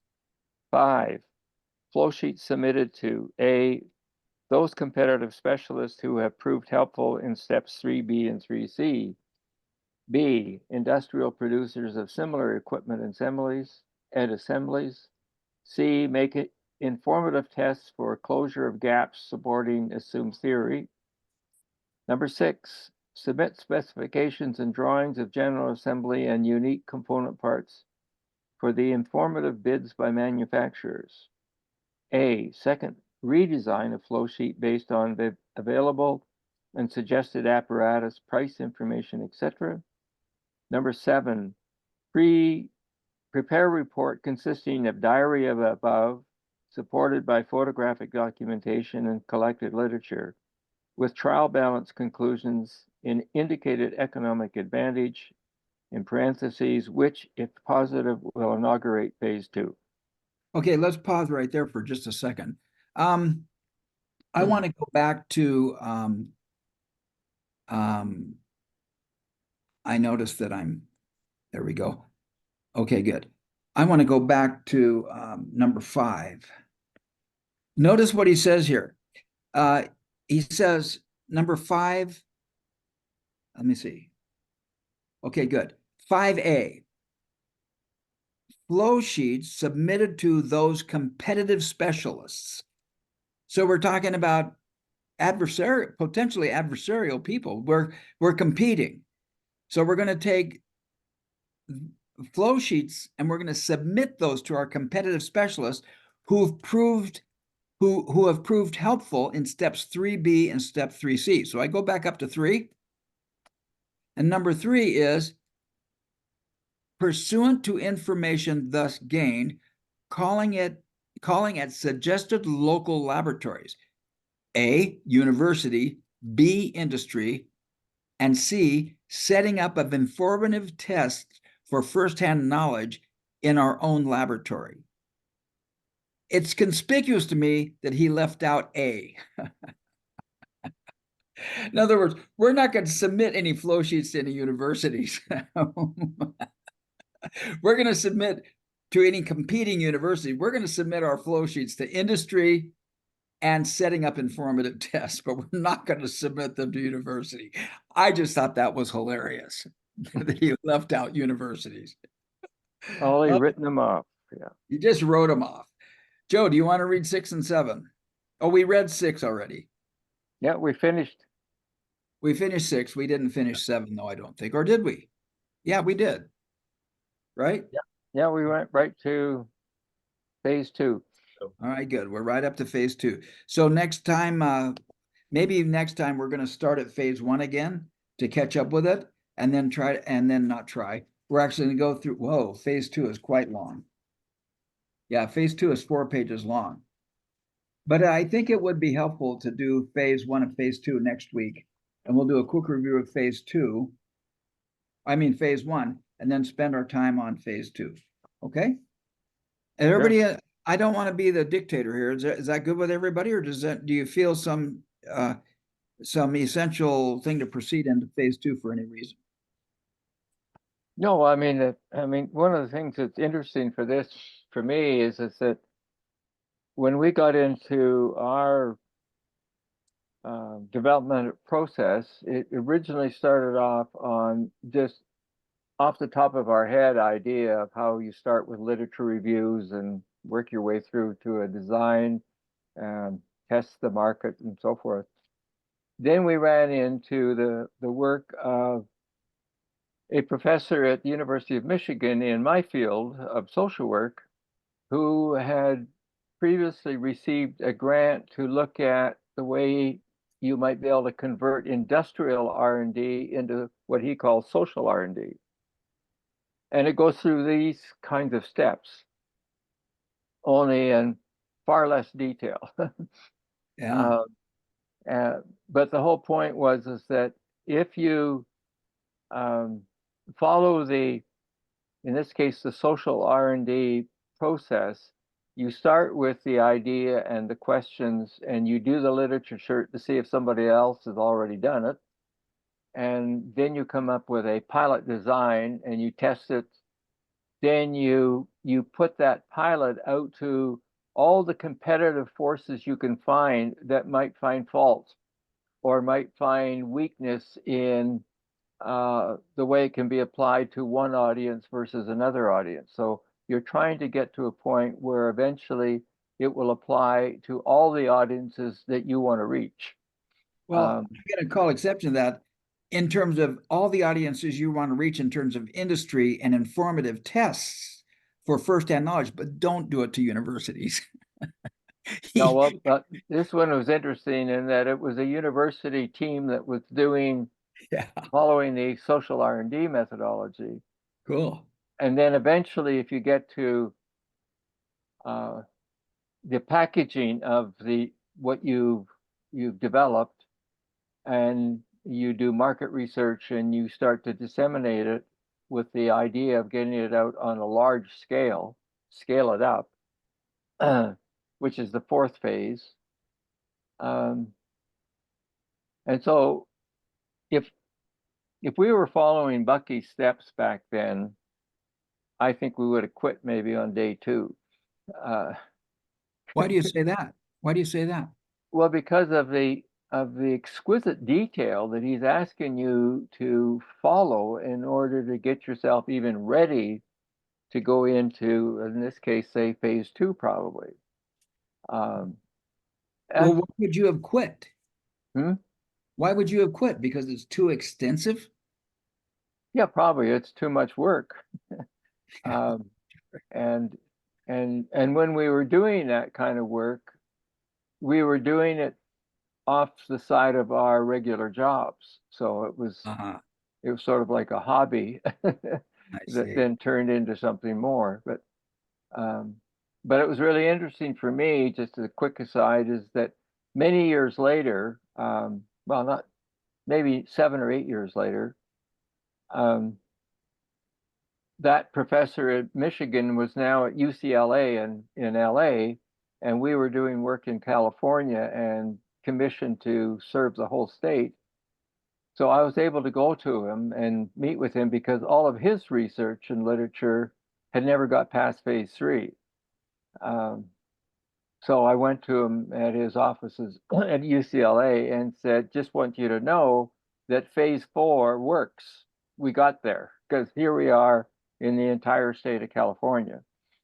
And so we proved his social R&D process to the ultimate phase. And that was kind of neat. So what's the ultimate phase? I want to make sure I understand what you mean. Well, it was large scale dissemination at that point. Can you take your Right. product and get it out on a large scale? And then more science, if you want, started to come in because people could get something out on a large scale, then they couldn't sustain it. It wouldn't last for a long time. So dissemination research came into play, as well as what's now called implementation research, to find out how can you get a good idea out there and keep it out there for an extended period of time. The commercialization process. Yeah, and to have commercialization last more than a couple of years, in terms of product sustainability. Yeah. Wow. It's Cool. huge. Scalability is an interesting question. Yeah. It is. It's really Scalability is an interesting book. no. What did you say? What did you say? Scalability is an interesting question, but Oh, question. there's Okay. an interesting book called The Voltage Effect. The voltage effect. Yeah, it's good. And he'll probably win I don't know. He might win the Nobel Prize in economics. How old of a book is that? 2 years. Okay, I'm finding it here. The voltage effect, how to make good ideas. Oh, there, this is Audible. Shoot, I shouldn't have Got Got it. it? I got the Audible book. I didn't get the hard book, but here it is. The Voltage Effect: How to Make Good Ideas Great and Great Ideas Scale. Hmm. Aha. Have you read that book? I have. You have read it. Wow. Yeah. It's a good book. How to Make Good Ideas Great and Great Ideas Scale. Yeah. I mean, there's a lot of good interest. There's a lot of good, Well, interesting. I got to tell you, I He's feel actually, Richard, you would enjoy it because he talks about academia, and how actually what we were talking about this evening, the idea that the incentives are misaligned, in the sense that, you're incentivized to make a study work. Mhm. And therefore that's why some of them are unable to be replicated, because you're actually in the process, like you're trying to make the idea work in this particular instance, but it doesn't necessarily scale. Right. So that's one instance, that's just one example, but he's got some fundamental principles that speak to scaling. And I think Bucky kind of addressed that issue when he starts talking about in this whole chapter. He starts talking about, okay, the Apollo project worked, but it Right. left some stuff out, right? There's a It book was called The Moonshot that's actually about that too. That's the same thing that with Mariana Mazzucato. yeah, the Apollo project, the Manhattan Project, all of these guys jump into the micro and don't look at the whole system, but they get a lot done in the micro and then end up blowing up the world because they're not looking at the big picture. Wow, it is so cool, Joe, that you're here. That was just the, you know, the flag. That was the cream. That was the cherry on the ice cream right there. Was that voltage effect? Boy, lucky you were here tonight, Joe. It was cool. Yeah. Cool. It's a So, cool Joe, book. how you feeling, and what are your takeaways tonight? I'm feeling pretty good. Uh, so I get, the interesting thing is I think that, Bucky was actually talking more about a behavioral economics more than usual, I would say. He talked about, actually shaping behaviors, specifically in a couple different instances. And I thought that was, that's interesting. I mean, you could always see it in his work, but where you're incentivizing people to produce livingry, not killingry. So it's always been there, but it's, when he talks about actually explicitly shaping behaviors, that was interesting. CJ has an extensive chronophile. Mm. I thought about that earlier, and CJ has what? very, very extensive chronophile. Oh, a chronophile. And Okay, good. um Is and is that available in any way or not yet. not yet? So I don't know yet. And so and then I thought it was pretty important in the sense that how Bucky was actually talking about the green transition, and how that his idea doing everything with nothing could actually relate to fusion, and how that transition from where we are now and creating sustainable technologies until we get to the place where we're doing everything with nothing is, that's an important transition to manage.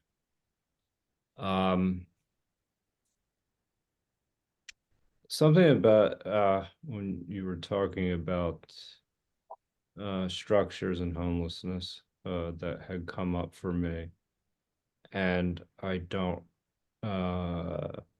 recall at the moment what it exactly was. So, but those are my major takeaways. I think that there was a lot of the ideas that we talked about as, like, at a very high level, ephemeralization. You can see do everything with nothing so that everybody has everything. And I think that that's kind of that direct relationship is clearly was there in the first paragraph. And so that relates to um, improving energy consumption. And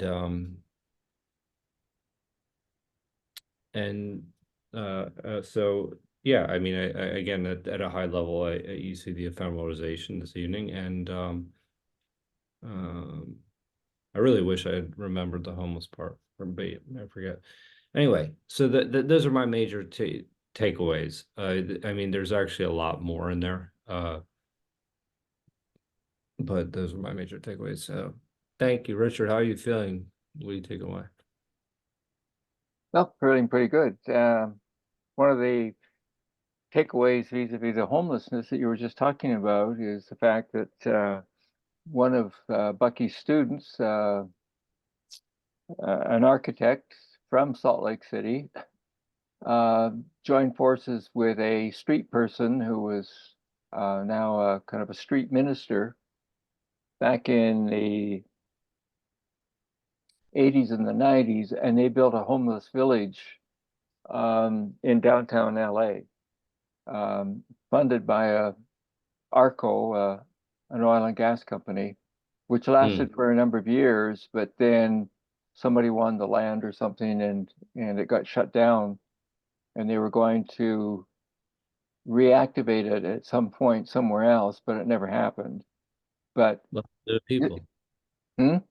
What happened to the Yeah, people? well, the people then, it was just like homeless people still get treated. They just got cast off and were left to their own avails. But the exciting thing was it was Fuller's geodesic dome homes that were modularized. Um, the the program was governed by the people themselves, um, and governed in such a way that there was a lot of gang wars going on in LA at the time, and the the program and the housing was so respected that the gang warriors declared that ground as sacred, if you want. It was off limits. There were to be no fights in that area. Wow. And I went looking for these two guys when I was in India because they had a big earthquake the year before, and it looked like something like that might be helpful. I couldn't find them. And when I came back to Canada in the end of 1994, I was invited to go to Salt Lake City for a UN Year of the Family conference, the final conference that was supported by the Salt Lake City municipality or Salt Lake City. And I was sitting in one of the sessions, and there was an argument that broke out between somebody in the audience and the speaker around housing. And so I looked down my row, because that's where the sound was coming from, to see who was fighting the speaker. And there were the two guys I was looking for sitting almost next door to me. So anyway, so I really think Fuller's idea of temporary or affordable housing is something that someday will come in and be helpful in terms of all levels of living. So that's one of my takeaways. The other takeaway is to go back into the Chronofile here and do a little bit more work with that file and the one that I was working on. And yeah, it's amazing when you go back through a book that you might have read, which I have more than once, I think, and then to do it in this kind of atmosphere where you have readings and you have other dialoguers, and how much more you can get out of what you thought you got out of it in the first place. So I take that away. Even the phases that we started on tonight reactivated my connection to the University of Michigan social R&D methodology. And I can look back at this probably and see all the places that I probably missed when we were working with his methodology way back when. I wished I'd been working with Fuller's as well, even though it would have scared the hell out of me to think of all the things you had to do. So that's kind of where I'm at. It's great to finish up this Saturday evening from the beginnings of our World Weaver meeting this morning. And Steve, that's back to you. And how are you feeling? And what are you taking away? Well, I feel honored and I feel blessed to be on this phone call with you two guys. I'm sure that if Ann were here, she would have contributed something amazing as well. I hope she listens to this recording. I mean, because she's knee deep in building that kind of everything for everybody community, right? Mhm. I think Susan, being a doctor and working in her highly restricted environment, these ideas have got to be stimulating to her. Hopefully, they're not too frustrating to her because it's just so easy to be trapped in an institution like that and have all this vision that Susan has, and yet have to work day by day consistently handling the minutia, right? Where I'm kind of out of that. You're kind of out of that right now. And so we can look at it, because we don't have anything to do. Susan's got stuff to do every day, right? And that's got to be frustrating, is to know there's a better way, right? Joe, I'm so excited that you were here. Just, you're always contributing something great, but to add that voltage book onto this conversation today absolutely was the cherry on the cake for me. I'm going to get that book and listen if to this. I also think that I don't know. You said, Richard, that if you'd read all this detail, it might have scared you off.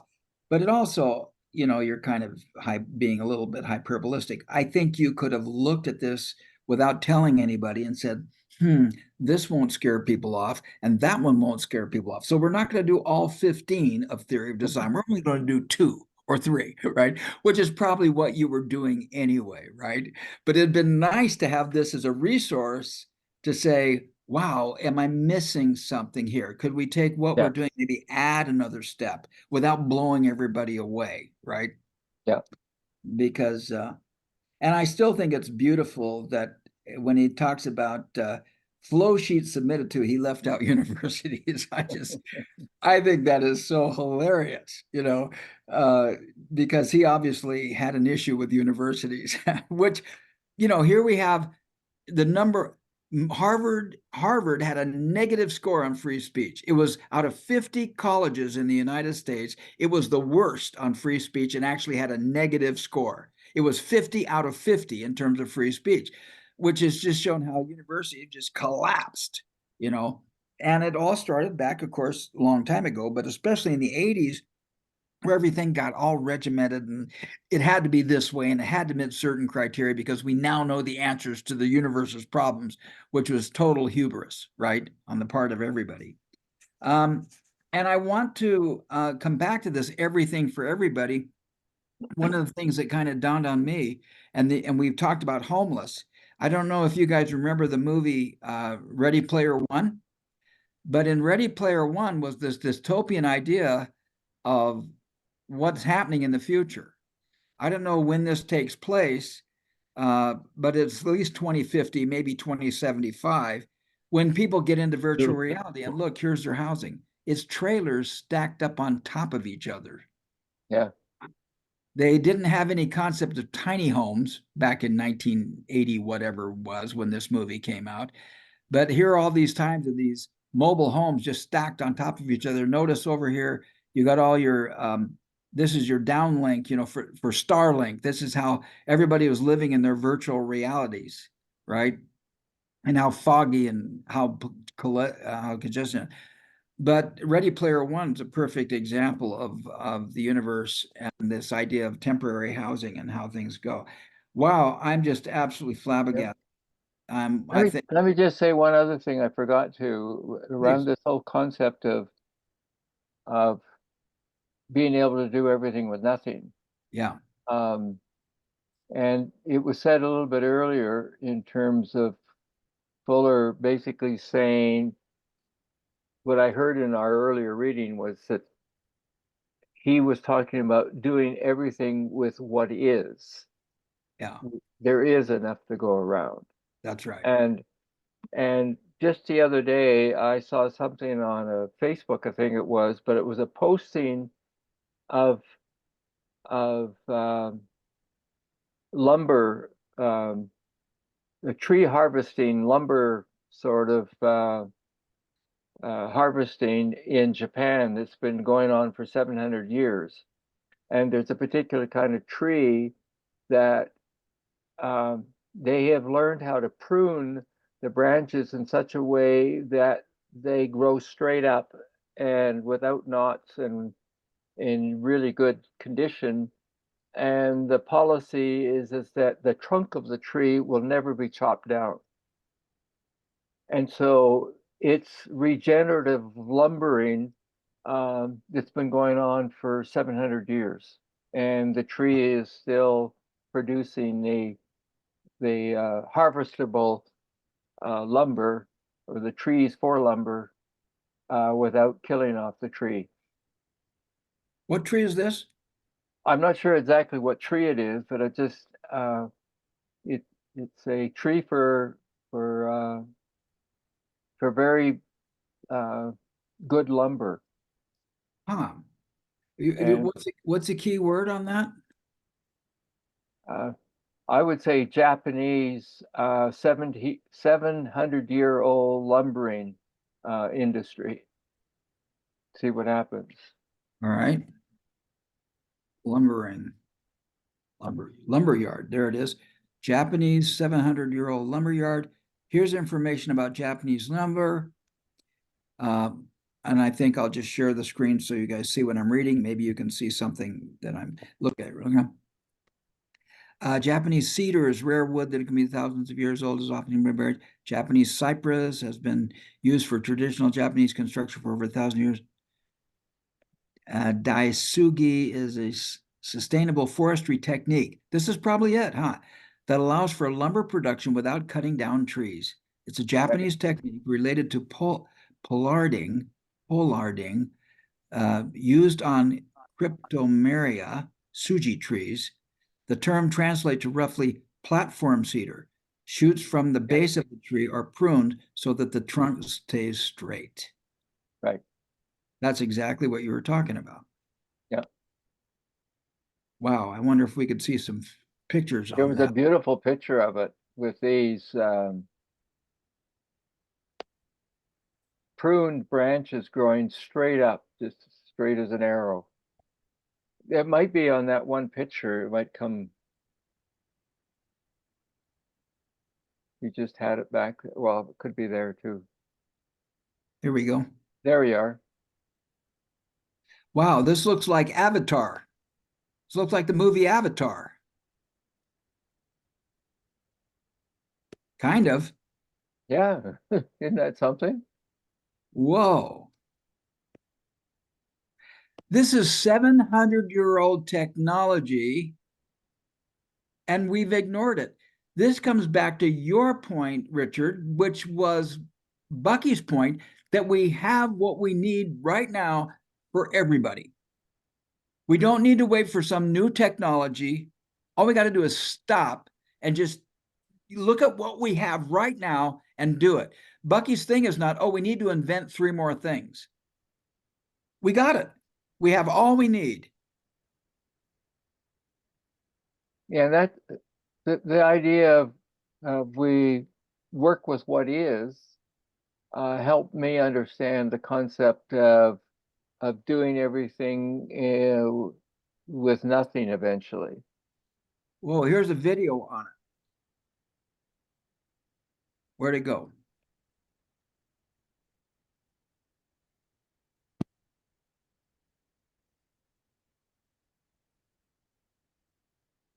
Okay, here we go. 2 minutes. We can extend our call for 2 minutes.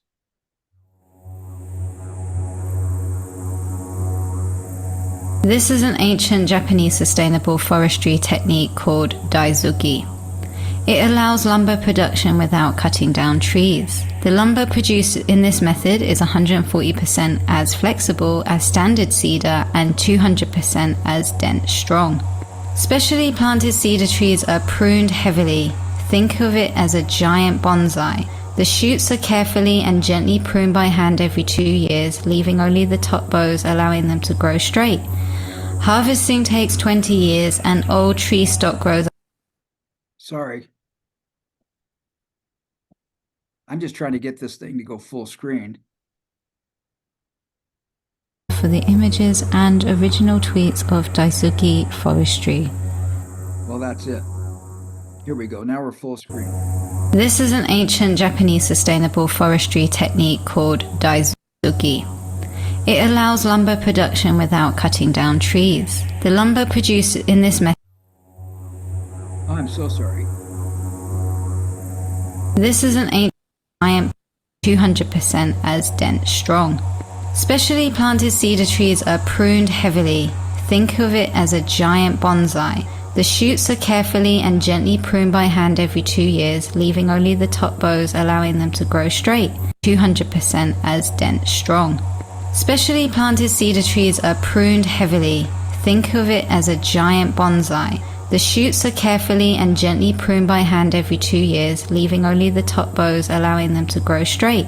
200% as dense strong. Specially planted cedar trees are pruned heavily. Think of it as a giant bonsai. The shoots are carefully and gently pruned by hand every 2 years, leaving only the top boughs, allowing them to grow straight. 200% as dense strong. Specially planted cedar trees are pruned heavily. Think of it as a giant bonsai. The shoots are carefully and gently pruned by hand every 2 years, leaving only the top boughs, allowing them to grow straight. 200% as dense strong. Specially planted cedar trees are pruned heavily. Think of it as a giant bonsai. The shoots are carefully and gently pruned by hand every 2 years, leaving only the top boughs, allowing them to grow straight. 200%. Okay, here we go. In this region, and planting and raising trees on the steep slopes proved extremely difficult. As a result, Daizuki tailoring allowed arborists to reduce the number of plantations, make the harvest cycle faster, and produce denser wood as well. In this region, and planting and raising trees on the steep slopes proved extremely difficult. As a result, Daizuki tailoring allowed arborists to reduce the number of plantations, make the harvest cycle faster, and produce denser wood as well. In this region, Okay. architecture was high fashion, but there simply weren't nearly enough raw materials to build these homes for every noble or samurai who wanted one. Hence this clever solution of using Bondi techniques on trees. The technique helped to produce lumber that's architecture was high fashion, but there simply Okay. the technique helped to produce lumber that's way more dense. All right, I'm going to put this link. I'm so sorry because of the latency, I clicked too many times, right? Trying to get it to go back, and I think Zoom is screwing that up.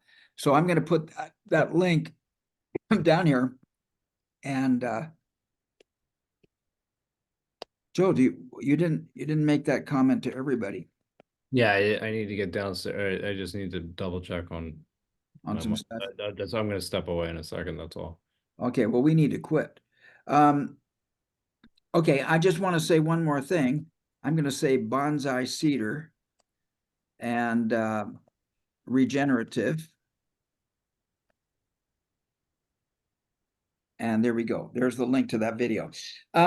I want to say very quickly that this whole concept of what is, we have enough right now. It flies in the face of the current Malthusian. I'm going to say that as